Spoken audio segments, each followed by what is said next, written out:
ముఖ్య కారణాలు వచ్చేసి స్ట్రోక్కి వయసు పైబడ్డ వాళ్ళలో మనం చూసేది. అంటే ఇప్పుడు కోవిడ్ వచ్చిన తర్వాత మనం యంగ్ పేషెంట్స్లో కూడా చూస్తున్నాం.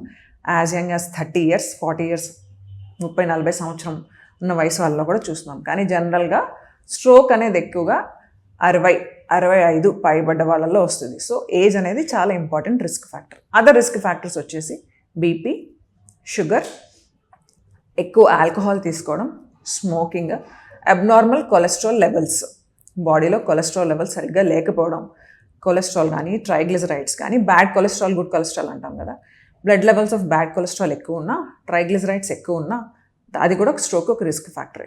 సో ఏవైతే ఫర్ ఎగ్జాంపుల్ ఒక పేషెంట్ సినారియో తీసుకున్నాం అనుకోండి, ఒక 60-year-old మేల్ పేషెంట్, ఈ పేషెంట్కి స్ట్రోక్ వచ్చే రిస్క్ ఎప్పుడు ఉంటుంది అంటే బీపీ అనేది కంట్రోల్లో లేకపోవడం వల్ల, డయాబెటీస్ కంట్రోల్లో లేకపోవడం వల్ల. చాలామంది మా దగ్గరికి వచ్చేటప్పటికి ఎలా ఉంటుందంటే వాళ్ళకి షుగర్ అనేది సరిగ్గా కంట్రోల్లో ఉండదు. ఫస్ట్ టైం మేము ఎమర్జెన్సీలో స్ట్రోక్ పేషెంట్ చూసినప్పుడు blood sugar levels more than 250, more than 300, కొన్నిసార్లు 400 వరకు కూడా ఉంటాయి.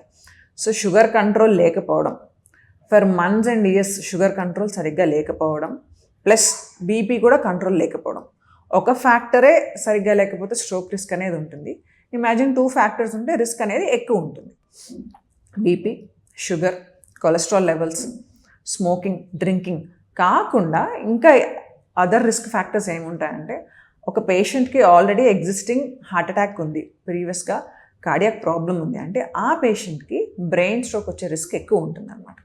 ఒక పేషెంట్లో మోర్ దెన్ 1 రిస్క్ ఫ్యాక్టర్ ఉన్నాయి లేదా మోర్ దెన్ 2 రిస్క్ ఫ్యాక్టర్స్ ఉన్నాయంటే రిస్క్ కూడా డబుల్, ట్రిపుల్ అవుతుంది.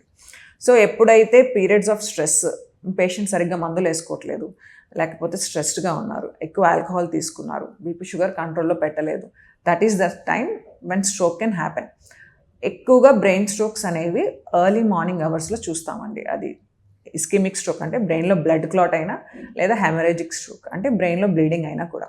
ఎందుకంటే మార్నింగ్ టైంలో ఒక పర్సన్కి సింపాథెటిక్ డ్రైవ్ ఎక్కువ ఉంటుంది, ఆ టైంలో బీపీ సర్జెస్ ఎక్కువ ఉండే ఛాన్స్ ఉంటుంది. సో అలాంటప్పుడు స్ట్రోక్ వచ్చే ఛాన్సెస్ ఎక్కువ ఉంటాయి. మిడ్ నైట్ స్ట్రోక్స్ కానీ, ఎర్లీ మార్నింగ్ స్ట్రోక్స్ కానీ. జనరల్గా స్ట్రోక్స్లో మేము బ్రెయిన్ స్ట్రోక్లో చూసేది కారణం అందుకుంటుంది. సో ఈ రిస్క్ ఫ్యాక్టర్స్ ఉన్న వాళ్ళు ఆల్ ద మోర్ జాగ్రత్తగా ఉండాలి. ఎందుకంటే ఎప్పుడన్నా బీపీ కానీ షుగర్ కానీ వాళ్ళు సరిగ్గా మెడిసిన్స్ వేసుకోకుండా కొంచెం నెగ్లెక్ట్ చేసినట్లయితే they can have a stroke. కొన్నిసార్లు అది మైల్డ్గా ఉండొచ్చు, కొన్నిసార్లు మోడరేట్గా ఉండొచ్చు. సివియర్గా ఉంటే మట్టికి పేషెంట్ ప్రాణానికే ప్రమాదం. ఒకవేళ పేషెంట్ సేవ్ అయినా కూడా లైఫ్ లాంగ్ డిజబిలిటీ ఉండిపోతుంది. వాళ్ళు బెడ్ రిడనో లేకపోతే వీల్ చైర్ బౌండో ఉంటారు, వాళ్ళకి ఒక కేర్ గివర్ ఉండాల్సి ఉంటుంది. ఇదంతా ఇయర్స్ ఆఫ్ డిజబిలిటీ కానీ వాళ్ళకి డిపెండెన్స్ ఆన్ అదర్స్ కానీ యాడ్ అవుతుంది.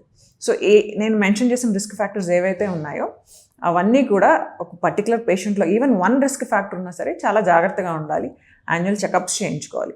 ఎప్పుడైతే ఈ రిస్క్ ఫ్యాక్టర్ని నెగ్లెక్ట్ చేస్తారో ఆ టైంలోనే మీకు స్ట్రోక్ వచ్చే ఛాన్స్ ఉంటుంది.